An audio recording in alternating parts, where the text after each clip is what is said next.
ओम शांति। ओम शांति। आज हम आदरणीय सूरज भाई जी हमारे मध्य बैठे हैं। आज राजू भाई जी हमारे मध्य बैठे हैं और आज होली का दिन है, तो आप सभी को होली की बहुत बहुत शुभकामनाएं। ओम शांति राजू भाई जी, आपको भी होली की बहुत बहुत शुभकामनाएं। तो होली का त्यौहार है और बाप दादा ने 9 मार्च को 2025 को होली की बहुत सुंदर मुरली हमें बताई। उसमें परमात्म संग का रंग हमें बताया, बीती को बीती करो, वो सब बताया। तो आपसे कुछ प्रश्न हैं, वो हम आपसे लेंगे।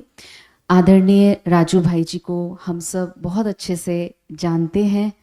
आपको एक वरदान जो मधुबन में कहा जाता है मुरली वाले राजू भाई जी, और साथ ही साथ 1972 से आप यज्ञ में अपनी सेवाएं दे रहे हैं।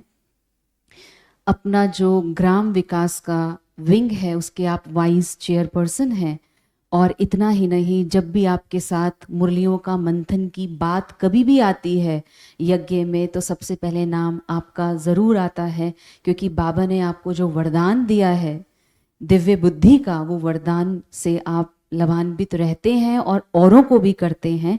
तो ऐसे आदरणीय राजू भाई जी से आज का हम मुरली का, अव्यक्त मुरली का मंथन आपके समक्ष रखते भी हैं, और आप भाई साहब इसमें हमें जो हमारे प्रश्न हैं उसके उत्तर के जवाब भी आप हमें दीजिएगा। तो पहला ये है, जैसे बाबा ने इस बार मनसा सेवा पे बहुत ही अटेंशन खिंचवाया है। हालांकि होली है, बाबा ने वो सब भी डिटेल में बताया, लेकिन उससे पूर्व मनसा सेवा के बारे में हम सबको बताया। तो सबसे पहले हम यही चाहेंगे कि बाबा ने जो शाम के योग के लिए खास ये कहा कि आप मनसा सेवा करो, ताकि हम प्रकृति को भी प्रकृति जीत बन पाए। तो उस पे आप हमें थोड़ा सा बताएं।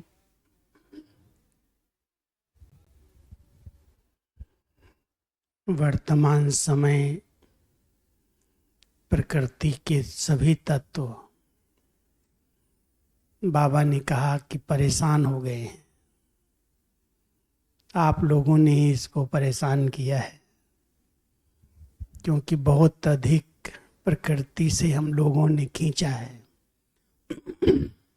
आबादी बढ़ती गई, आवश्यकताएं बढ़ती गई और प्रकृति के तत्वों का दोहन होता गया। धीरे धीरे प्रकृति ने अपना रूप बदला। जो सतो प्रधान प्रकृति थी सतयुग त्रेता के अंदर, आज कलयुग के अंत में आते आते वो बिल्कुल ही तमो प्रधान बन गई है, आत्माओं को परेशान कर रही है। तो परमात्मा कहते हैं, प्रकृति पति के बच्चे आप सभी, प्रकृति जीत हो। लेकिन इस प्रकृति के तत्वों को भी आपके सहयोग की आवश्यकता है। कुछ समय विशेष निकालकर इन प्रकृति के तत्वों को सकाश दो, इनकी सेवा करो। तो हम सभी विशेष समय, जैसे ब्राह्मणों के लिए अमृत वेले का समय विशेष है अपनी उन्नति के लिए, ऐसे ही जो शाम का समय, जिसको नुमाज शाम कहते हैं, जब सूर्य ढलने पर होता है 6 साढ़े 6 बजे शाम के समय, अगर हम आधा घंटा भी विशेष प्रकृति के तत्वों को योगदान देते हैं, तो बाबा कहते हैं ये आपको नुकसान नहीं पहुंचाएंगे, आपको सेफ करेंगे और साथ साथ अपना कार्य संपन्न करके वो भी सतोगुणी बन जाएंगे। तो हम सभी को एक ध्यान रखना है। मैंने देखा है कि हमारी दादियों ने शाम का योग कभी भी मिस नहीं किया, चाहे वो कोई भी बीमारी हो, कोई भी बड़े कार्य हो, लेकिन 7 से साढ़े 7 बजे तक हर दादी इसमें बहुत एक्यूरेट, पंचुअल और रेगुलर रही है। इसलिए हम सबको भी समय निकाल करके मनसा सेवा करनी है। नुमाज शाम का समय आधा घंटा भी मन और बुद्धि को एकाग्र करके बाबा की किरणें लेनी है और पूरे विश्व को देनी है। प्रकृति को खास इमर्ज करके 5 तत्व हैं प्रकृति के, आकाश, वायु, अग्नि, जल और पृथ्वी। इन 5 तत्वों को सामने ला करके प्रकृति पति परमात्मा की शुभ भावनाएं, शुभ किरणें देकर इन्हें सहयोगी बनाना है। बहुत खूब। और बाबा ने मुरली जो शुरू की वो सबसे पहले यही शुरू की कि हम मनसा सेवा से कैसे वातावरण को सतोगुणी बनाएं। तो भाई जी, इसमें बाबा ने ये कहा कि नशा तो रहता है कि हमारी होली प्रभु संग के रंग के कारण आधा कल्प ऐसा पवित्र बनाती है जो अब तक भी आपके चित्र कायदे प्रमाण पूजे जाते हैं और कोई के भी चित्र ऐसे प्रेम पूर्वक पूजे नहीं जाते। ऐसा है, संगम युग पर हम सभी परमात्मा के संग में रहते हैं और परमात्मा पतित पावन है, संपूर्ण पावन एक ही आत्मा जो कभी भी जन्म मरण के चक्र में भी नहीं आती। तो इस संगम के समय पर जब हम उस प्रभु के संग के रंग में रंगते हैं, पावन बनते हैं, तो सतयुग और त्रेता के अंदर हमारा शरीर भी पवित्र रहता है, आत्मा भी पवित्र रहती है, क्योंकि वहाँ पर योग बल से जन्म होता है। लेकिन जब भक्ति काल शुरू होता है तो बहुत विधि पूर्वक हम सभी पूज्य आत्माओं के मंदिर बनते हैं। भले हम आत्माएं पूज्य से पुजारी बन जाती हैं, पुजारी बन करके हम अपने ही जड़ मंदिरों की पूजा शुरू करते हैं, लेकिन बहुत विधि पूर्वक उनको सुलाना, उनको स्नान कराना, उनको आरती करना, उनको भोग लगाना, एक एक चीज़ जो संगम पर हम सब ने प्रैक्टिकल की है उसकी पूजा होती है। भक्ति मार्ग के अंदर और कोई भी धर्म में इस प्रकार की विधि पूर्वक पूजा नहीं होती। आज आप श्री लक्ष्मी श्री नारायण के मंदिर में जाएं, श्री राधे श्री कृष्ण के मंदिर में जाएं, श्री सीता श्री राम के मंदिर में जाएं, कितने विधि पूर्वक देवताओं को भोग लगाते हैं, वहाँ स्वच्छता रखते हैं, वहाँ की वातावरण को शुद्ध रखते हैं। जाते ही उस मंदिर में हमारी नेगेटिविटी समाप्त हो जाती है। तो ऐसी पूज्य आत्माएं संगम पर जब हम पवित्र बने हैं, प्रभु के संग में रहे हैं, तो यादगार रूप में भी हमारी उसी विधि से शरीर की भी पूजा होती है, आत्माओं की भी पूजा होती है। आत्माएं शालिग्राम के रूप में पूजी जाती हैं और शरीर सहित देवी देवताओं के रूप में हमारी पूजा होती है। बहुत सुंदर। और हम जो सुन रहे हैं कितनी डिटेल में हमें बाबा ने, अव्यक्त बाप दादा ने मुरली में बताया और राजू भाई जी ने हमें बहुत ही डिटेल में उसको संक्षिप्त रूप से हमारे मध्य रखा।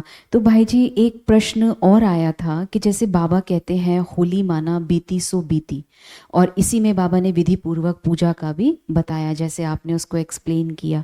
तो बाबा ने ये भी शब्द कहे कि बाप दादा ने पहले भी कहा है कि संगम समय का समय और संकल्प कभी भी व्यर्थ नहीं गंवाना।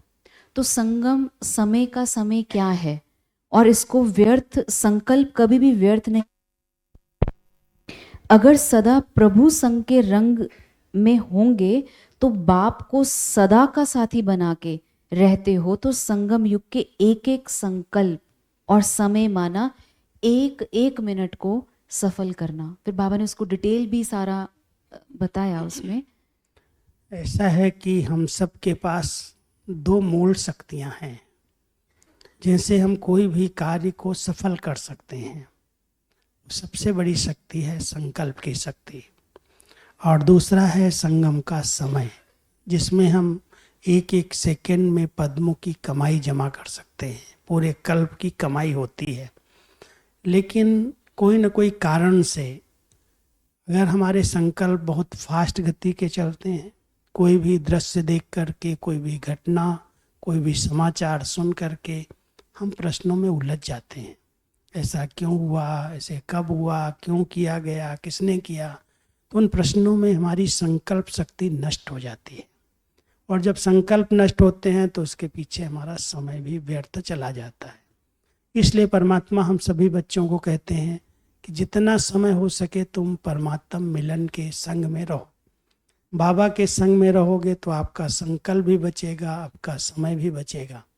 इस समय जिस आत्मा ने इस विधि को समझ लिया कि हमें बाबा के संग रहना है, उनकी याद में रहना है, यही संग है, और उनकी याद में जब हम रहते हैं तो व्यर्थ बातों से बच जाते हैं। इसलिए बाबा कहते हैं परमात्मा संग में रहो, उस रंग में रंगे हुए रहो, पवित्र रहो, हर संकल्पों में अपनी शक्ति को बचाओ, व्यर्थ नहीं जाने दो। और बचाने का एक अच्छा विधि, एक अच्छा उपाय बाबा ने बताया है, कोई भी दृश्य देखते हुए प्रश्नों में नहीं उलझो, फुल स्टॉप लगाओ, सब अच्छा है, सब ठीक हो जाएगा। जहाँ बिंदी लगाना आ जाता है, फुल स्टॉप लगाना आता है, वहाँ हमारी संकल्प शक्ति बच जाती है। और जहाँ टेढ़ा क्वेश्चन आता है, ऐसा क्यों हुआ, ऐसा नहीं होना चाहिए, तो उन प्रश्नों में हमारा समय, हमारे संकल्प व्यर्थ चले जाते हैं। इसलिए इसको बचाना है, ये बहुत बड़ा अमूल्य खजाना है संगम का। ये इसी से ही कनेक्टेड है। जैसे आपने बिंदी कहा, बाबा बार बार हमें बिंदी की याद भी दिलाते हैं, प्रैक्टिस करने के लिए भी बोलते हैं। पता है, ज्ञान है, लेकिन प्रैक्टिस कैसे करें, क्या करें उसके लिए? ऐसा है कि इसमें भी प्रश्न उठाने की ज़रूरत नहीं है, क्या करें। बाबा कभी भी बच्चों को कोई भी बात अगर सिखा रहे हैं तो उसकी विधियां बताते हैं। हम सभी आत्मा के स्वरूप को, परमात्मा के स्वरूप को और इस नाटक को समझ गए हैं। 3 बिंदियों का तिलक हमें बाबा कहते हैं रोज लगाओ। एक, मैं आत्मा बिंदी स्वरूप हूँ, ज्योति स्वरूप हूँ, इसकी अभ्यास करो, इसका प्रैक्टिस करो। चलते फिरते मैं आत्मा हूँ, एक ज्योति बिंदु हूँ, एक सितारा हूँ और इस शरीर से न्यारा हूँ। तो जितना हम आत्मिक स्वरूप में उस बिंदु रूप में रहते हैं, उतना बाबा की याद रहती है। बाबा कल्याणकारी हैं और उनकी रचना, उनका जो भी बनाया हुआ नाटक है वो भी बहुत कल्याणकारी है। जब हम कल्याणकारी ड्रामा समझ करके कोई भी सीन देखते हैं तो प्रश्न नहीं उठते, ऐसा क्यों हुआ, ऐसा किसने किया। ये जब नाटक चल रहा है और इसका डायरेक्टर, इसका क्रिएटर, इसका प्रिंसिपल एक्टर स्वयं बाबा ही है, तो बाबा बच्चों का कल्याण कैसे कर सकता है? सब बातों में कल्याण है। तो जब ये स्मृति निरंतर रहती है कि ये ड्रामा कल्याणकारी है, समय कल्याणकारी है, हमारा बाबा कल्याणकारी है, तो ये बिंदी कोई भी दृश्य देख करके हम सहज लगा सकते हैं। नथिंग न्यू, आगे बढ़ जाओ। तो कभी भी प्रश्नों में उलझना नहीं है, हर बात में कुछ न कुछ सीखने को मिलता है, अनुभव आगे बढ़ते हैं, हम आगे बढ़ते हैं। इसलिए मैं आत्मा बिंदी, मेरा बाबा बिंदी, और सीन, ड्रामा की हर सीन में कल्याण है, इसलिए बिंदी लगाओ और अपनी स्थिति को एक रस बना लो। बहुत सुंदर 3 बिंदी की स्मृति आपने हमें बताई, बाप बिंदी, ड्रामा बिंदी, और ये समय जो है हम स्वयं भी, बाबा ने कहा हर चीज़ पे बिंदी लगाएं। तो भाई जी, बाबा ने एक चीज़ कही कि 1 मिनट अगर हम चेक करो अपने को, 1-1 मिनट, 1-1 संकल्प हमारा सफल होता है या व्यर्थ भी जाता है? क्योंकि 1 मिनट नहीं, 21 जन्म का कनेक्शन हर मिनट और हर संकल्प के साथ है, 21 जन्म का। ऐसा है, बाबा कहते हैं बच्चे, तुम्हारे हर कदम में पद्मों की कमाई है। जो कर्म रूपी कदम हम उठाते हैं, अगर बाबा की याद है तो उस याद के बल से हर कदम में कमाई ही कमाई जमा होती है। और इस समय के पुरुषार्थ की प्रारब्ध 21 जन्मों के लिए नूंधी जाती है। सतयुग त्रेता में कोई पुरुषार्थ करके, कोई कर्म करके उसका फल हम नहीं भोगेंगे। संगम पर जो कुछ जिसने किया है, संकल्प शक्ति से किया है, वाचा की शक्ति से किया है, कर्मणा की शक्ति से किया है, उसका ही प्रतिफल उसे सतयुग त्रेता में 21 जन्म तक भोगना है। इसलिए बाबा हमें कहते हैं बच्चे, इस अमूल्य समय को पहचानो। ये संगम का कल्याणकारी समय है, इसमें अपनी शक्तियों को व्यर्थ नहीं गंवाओ। सबसे बड़ी शक्ति संकल्प शक्ति है। असंभव को संभव किया जा सकता है, इसलिए वही सोचना है जो होने वाला है। कभी भी ऐसे वैसे संकल्पों में अपनी शक्ति को व्यर्थ नहीं करना। और साथ साथ एक एक सेकंड का कनेक्शन है कि जन्मों के साथ, क्योंकि जो हम कर रहे हैं वो हमारी नूंदी जा रही है ड्रामा के अंदर। इसलिए कर्मों पर ध्यान है, संकल्पों पर ध्यान है। जो कुछ हम कर रहे हैं उसका फल संगम पर भी प्रत्यक्ष फल मिलता है, और भविष्य 21 जन्मों की प्रारब्ध नूंद रही है। उसको ध्यान पर रख करके अगर चलेंगे तो हमारा कहीं पर भी कोई व्यर्थ नहीं जाएगा। हर संकल्प, हर श्वास हम सफल कर सकेंगे।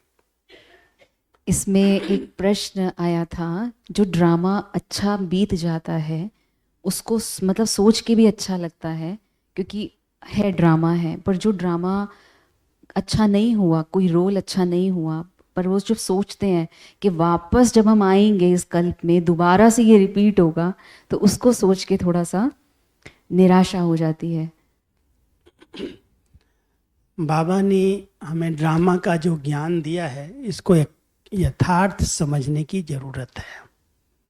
ड्रामा का ज्ञान हमारे व्यर्थ को स्टॉप करने के लिए है। जैसे गाड़ी के अंदर ब्रेक होती है, ब्रेक के बिना कोई गाड़ी में सवारी नहीं करता, लेकिन ब्रेक सदा नहीं लगाई जाती है। जब कहीं कोई मोड़ना हो, कहीं कोई एक्सीडेंट की संभावना हो, कोई चढ़ाई का समय हो, कोई सामने आ जाए, तो ब्रेक लगाते हैं, हर समय नहीं लगाते। तो ड्रामा का ज्ञान जो है वो बाबा ने हमें इतना स्पष्ट दिया है कि बच्चे इस समय कोई भी ऐसी घटना हो गई, वो नूंद गई, बीतती बिंदी लगा दो। 5000 वर्ष के पहले की याद नहीं करो, उसमें भी कुछ कल्याण था।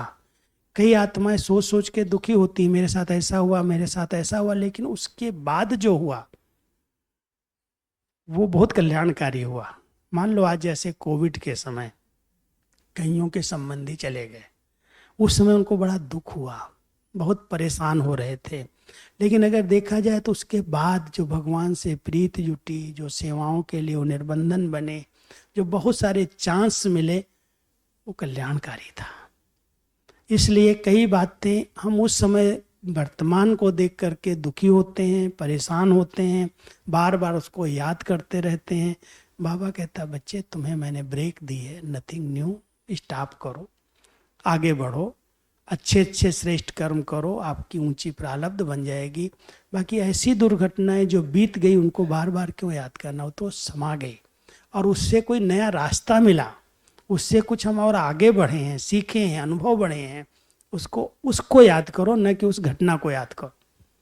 घटना को याद करोगे तो दुखी हो जाओगे, लेकिन उससे हमें क्या प्राप्ति हुई है, उन प्राप्तियों को याद करेंगे तो दुख नहीं आएगा और अच्छा लगेगा। वाह ड्रामा, वाह वाह बीती, वाह। तो बीती को चितवो नहीं और आगे की चिंता नहीं करो, वर्तमान को ध्यान दो। वर्तमान अच्छा है तो सब कुछ अच्छा हो जाएगा। बहुत सुंदर। 2 प्रश्न और हैं।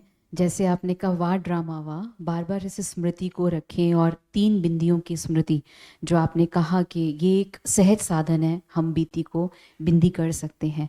तो आज होली का पर्व है भाई साहब, और हम सब वैसे भी आज छोटी होली मनाते हैं और कल बड़ी होली भी मनाएंगे।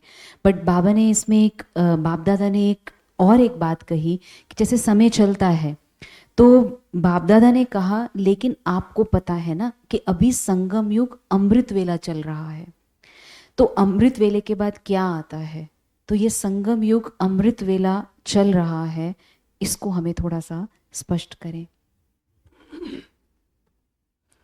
24 घंटे का भी जो चक्र है, एक दिन और रात का, उस चक्र में भी जो सवेरे का समय होता है वो बहुत शुभ माना जाता है। भक्ति काल के अंदर भी कोई भी भक्त रात को भले कुछ भी किया हो, लेकिन सवेरे उठ करके स्नान पानी करके स्वच्छ होके भगवान का ध्यान करता है, क्योंकि उसको पता है अभी सवेरा आने वाला है, दिन में हमें पुण्य कर्म करने हैं। इसलिए परमात्मा कहते हैं ये 24 घंटे का चक्र है और ये पूरे कल्प का चक्र है, जिसमें आधा कल्प ब्रह्मा की रात है और आधा कल्प ब्रह्मा का दिन है। सतयुग और त्रेता ब्रह्मा का दिन, द्वापर और कलयुग ब्रह्मा की रात। और कलयुग के बाद जो सतयुग आएगा उसके बीच का संगम का समय अमृत वेला है, पूरा समय। और इस अमृत वेले के समय में अगर हम बहुत ध्यान देते हैं, अपने कर्मों पर ध्यान देते हैं, भगवान के साथ हमारा कनेक्शन जुड़ता है, उनकी शक्तियाँ लेते हैं, तो आने वाले युग में उसका रिजल्ट, उसका फल हम प्राप्त कर सकते हैं। इसलिए इस ब्रह्म मुहूर्त के समय, इस अमृत वेले के समय हमसे अब कोई ऐसे गलत काम न हो संकल्प, बोल और कर्म में जिसकी सजाएं खानी पड़े। तो संगम का समय श्रेष्ठ समय है, अमृत वेले का समय है। ये ध्यान पर रख करके हमें पुण्य कर्म की पूंजी जमा करनी है, अच्छा पुरुषार्थ करके पूरे कल्प के लिए अपने भाग्य को नूंदने का समय है। इसलिए इसमें अलबेलापन नहीं चाहिए, इसमें सुस्ती नहीं चाहिए, इसमें कोई भी विकारों के अधीनता नहीं चाहिए। तो इसको महत्व को समझना, क्योंकि आने वाला सवेरा सतयुग है और उस सतयुग में हमें ऊंच से ऊंच पद प्राप्त करना है। उसके लिए इस बात को, इस संगम के महत्व को समझना आवश्यक है। बहुत सुंदर। संगम का समय और ये पूरा ही अमृत वेला है। तो लास्ट भाई जी एक प्रश्न लास्ट है, क्योंकि बाबा ने कहा संस्कार मिलन की रास भी हमें यही करनी है। उसके लिए बाबा ने कहा पेपर तो आने ही हैं, लेकिन आपका डबल काम है। एक तो निर्भय होके सामना करो, और दूसरा अपने भक्त और अपने दुखी भाई बहनों की सेवा भी कौन करेगा, वो भी आप करेंगे। तो प्रश्न इसमें ये है कि अगर हम सामना करते हैं निर्भय होके, तो कभी कभी वो सामना अपमान का रूप भी ले लेता है या अभिमान का रूप भी ले लेता है। तो बाबा ने कहा लेकिन आपका परिवार है, उसको आपको सहयोग देना है। तो उसको थोड़ा सा एक्सप्लेन कर दीजिए। ऐसा है कि बाबा वर्तमान समय हम बच्चों को एक माला में पिरोना चाहते हैं, और माला में जो भी दाने पिरोते हैं, बाबा ने इसको इसमें मुरली में स्पष्ट किया है कि विजय माला जो बनी है उसके अंदर मणका मणके के समीप है, जुड़ा हुआ नहीं है और दूर भी नहीं है। तो संस्कार मिलन है आपस में एक दूसरे की बातों को समझना, उनके विचारों को समझना और उनको सहयोग देना। कहीं पर भी हम इतने अटैच न हो जाएं जो माला से बाहर आ जाएं, और इतने डिटैच न हो जाएं जो माला में भी पिरोया न जा सके। बहुत बड़ी विशेषता है माला की। इसलिए संस्कार मिलन की रास हमें करनी है, इस समय मिलाने हैं। फंसना भी नहीं है, फंसाना भी नहीं है, साथ भी रहना है, सहयोग भी देना है, लेकिन संस्कारों पर बहुत ध्यान देना, क्योंकि माला बन रही है। एक जैसे संस्कार हो जाएंगे ऐसा नहीं है। संस्कार भिन्न थे, भिन्न हैं, भिन्न रहेंगे, लेकिन हमें मिलाना है, क्योंकि हम अभी नए विश्व की स्थापना कर रहे हैं। और उस नए विश्व की स्थापना में हर एक आत्मा एक दूसरे को परिवार की रीति से देखेगी। परिवार में माँ बाप भी हैं, भाई बहनें भी हैं, बच्चे भी हैं, पूरा कुटुंब है। और उस कुटुंब में सतयुग के अंदर वैरायटी भी होगी, लेकिन सब एक होकर के रहेंगे। यथा राजा रानी तथा प्रजा। तो जब ऐसी दुनिया की स्थापना हो रही है, तो संगम के समय पर हम सभी बाबा के बच्चे एक ईश्वरीय दैवी परिवार के संगठन में पिरोए हुए हैं। इसलिए परिवार में कहीं कहीं सामना करना पड़ता है, क्योंकि वैरायटी संस्कार हैं। उनको सहन करना, उनको समा करके उसका सामना करना। माना कोई परिस्थिति आ गई, क्यों आ गई, कैसे आ गई, कई लोग उसमें घबरा जाते हैं, उसमें बहुत दिल शिकस्त हो जाते हैं, भयभीत हो जाते हैं। इसलिए बाबा कहते हैं सामना करना माना युद्ध करना नहीं है, लेकिन कोई पेपर आ गया उसको पार करना है, तो उसका सामना तो करना पड़ेगा, प्रश्नों में उलझना नहीं। तो इसमें अहम भाव नहीं आता है। सामना करना माना अहंकार नहीं है, लेकिन सामना कोई ऐसा हम नहीं करें युद्ध कर रहे हैं। बात आई है, सामने आई है, तो उसका सामना करना है, क्रॉस होना है। लेकिन कैसे? बहुत निर्भय होके, निश्चिंत होके, क्योंकि बाबा हमारे साथ है। हम बातों का सामना नहीं कर रहे हैं, लेकिन बातें आ गई हैं, तो उसको पार करने के लिए हम सामना तो जरूर करेंगे। हम डरेंगे थोड़ी, क्यों आ गई, कैसे आ गई, कहाँ से आ गई, किसने ले आई। तो कई लोग इसमें उलझ जाते हैं। आइए सामना करो, पार हो जाओ। सामना करने का अर्थ नहीं उसको के साथ युद्ध करनी है, लेकिन जो बातें आई हैं उसको पार करने के लिए हमें सामना करना है और निर्भय होकर करना है, क्योंकि बाबा मेरे साथ है। बहुत सुंदर। तो हम सब सुन रहे हैं, बाबा हमारे साथ है, हमें सामना करना है लेकिन बाबा को साथ रखकर। तो वैसे क्योंकि बाबा को जब साथ रखेंगे तो हमारी सभ्यता से हम उस चीज़ को कर भी पाएंगे, है ना। लास्ट जैसे परिवार की बात करी, परिवार वही है जो वाड़ से दूर है, वही परिवार है ना। तो अभी आज होली का दिन है, आपने बहुत ही डिटेल में मीठे मीठे पुरुषार्थ के साधन बताकर आपने बताया कि कैसे होली माना बीती को बीती करे। तो आज हम आपसे यही चाहेंगे कि आज होली का पर्व है, छोटी होली हम सब मना रहे हैं, होली के लिए शुभकामनाएं भी आप हमें दें। वास्तव में एक बहुत सुंदर यादगार पर्व है संगम का, और बाबा इसके 3 अर्थ बताते हैं। एक है होली माना पवित्र, और पवित्रता के लिए हमें कुछ जलाना पड़ता है। जैसे होली का दहन करते हैं तो जो हमारी कमी कमजोरियां हैं, संस्कार हैं, उनको हम दहन करते हैं, अग्नि में जलाते हैं, योग अग्नि में। स्थूल अग्नि में जलाने की ज़रूरत नहीं, क्योंकि सूक्ष्म चीज़ें हैं। तो पहले होली में अगर हम अपनी कमी कमजोरी संस्कार जो भी आदतें हैं उसका दहन कर देते हैं तो आत्मा प्योर शुद्ध पावन बन जाती है। तो पहली होली है पवित्रता के लिए, पवित्र बनने के लिए, और उसके लिए हमें अपनी कमी कमजोरियों को जलाना है। दूसरा, हम सब बाबा के हो लिए, हो गए, सदा स्मृति में रहे, अब हो लिए, हो गए। तो ये होली माना बाबा के हो करके रहना।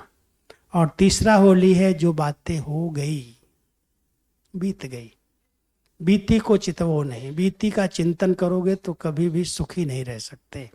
इसलिए होली के इस पावन पर्व पर हम सभी जो भी बातें हुई, आपस में भी हुई, हमारे होली के त्यौहार पर चाहे जितने भी वैर हों, दुश्मनी हो, सब भुला करके शाम के समय रात्रि में होली का दहन करते हैं, जलाते हैं, फिर उसके बाद एक दूसरे को रंग लगाते हैं, खेलते हैं आपस में, चाहे बड़े हैं चाहे छोटे हैं, एक परिवार की तरह से हंसते बहलते खेलते हैं, सब वैर विरोध भूल करके।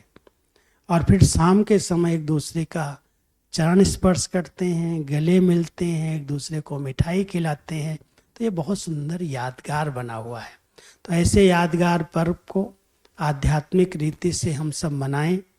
जैसे मना रहे हैं उसे मनाते हुए भी ये भावना रहे कि हमें बीती को चिंतन नहीं करना है, एक परमात्मा का हो करके रहना है और संपूर्ण पावन बनना है।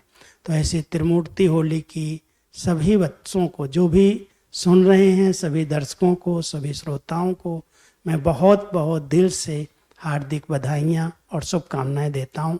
सदा होली बन करके रहना, बाबा के हो करके रहना, और जो पास्ट हो गया उसको बिंदी लगा देना। ऐसी सच्ची होली मनाओ और प्रभु के गुण गाओ, उनके सदा संग के रंग में रंगे हुए रहो। ओम शांति। बहुत बहुत थैंक यू आदरणीय राजू भाई जी। आप ORC परिवार में, हमारे इस दिल्ली परिवार में आप पहुँचे और आपने बहुत सुंदर मुरली का मंथन, जो अभी बिल्कुल बाबा ने 9 तारीख को मुरली चलाई, उसका आपने मंथन बहुत ही शॉर्ट और स्पष्ट रूप से हमारे मध्य रखा। हमें बहुत अच्छा लगा कि कितनी सारी स्मृतियाँ, मतलब 3 स्मृतियों में अगर हम रहें, ड्रामा की स्मृति के लिए किस तरह से हम उसको प्रैक्टिस करें, तो आध्यात्मिक रूप में अगर हम होली को देखें वो भी आपने बताया, और प्रभु के संग के रंग में हम सदा रंगे रहें ये भी आपने बताया। तो आपका बहुत बहुत शुक्रिया। फिर भी अगर आपका कोई प्रश्न होता है तो आप हमको भेज सकते हैं, हम आगे जब कभी मिलेंगे तो ज़रूर आपको उसका उत्तर का जवाब भी देंगे। ओम शांति।